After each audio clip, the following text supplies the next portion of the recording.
Marso 14, alas 7 ng umaga. At nako yan, nakikita po natin yung mga kabang-kabang palay. Na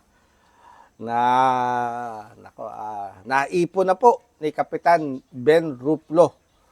Ito po ay yung buwis ng mga reaper harvester na mga gumigiik dito po sa barangay Tampak Uno. At ating po makakapanayam si Kapitan Ben Ruplo. Magandang umaga, Kap! Ay, magandang umaga rin po, Bossing Diego, ng radyo nating Gimba. Opo. Sa lahat po na nakikinig dito sa buong Gimba, Nueva Ecija. Opo. Kailan po kayo nagsimulang mangolekta po ng buwis ng reaper harvester? Nung nag-umpisa po rito, nung pag-re-reaper, March 6, March 6. nag-umpisa na po kami.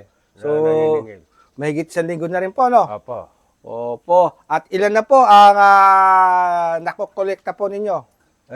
Yung pagka-kulikta namin sa mga nagre-reaper, meron na pong 79 kaban. Ba, marami na rin po. At sa nakikita po natin sa mga palayan dito sa inyong barangay, marami pa ang hindi nagagapas, no? Ay, marami pa po. Mahigit pa kung kalahati.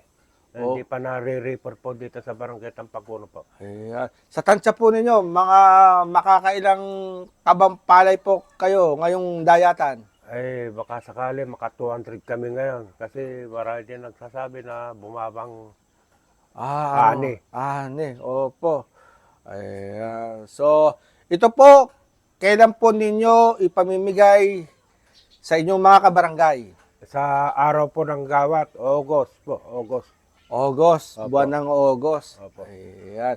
At ilang bahagi ng makukolekta ninyo, bukod sa pamimigay ninyong bigas, ay muli, bibili kayo ng sardinas, Opo, may kape asukal po. kape, asukal, sardinas. Saka Ayan. meron din po mga ibang barangay na humingi ng tulong sa akin na konting tulong na bibigay ko sa kanila na bigas.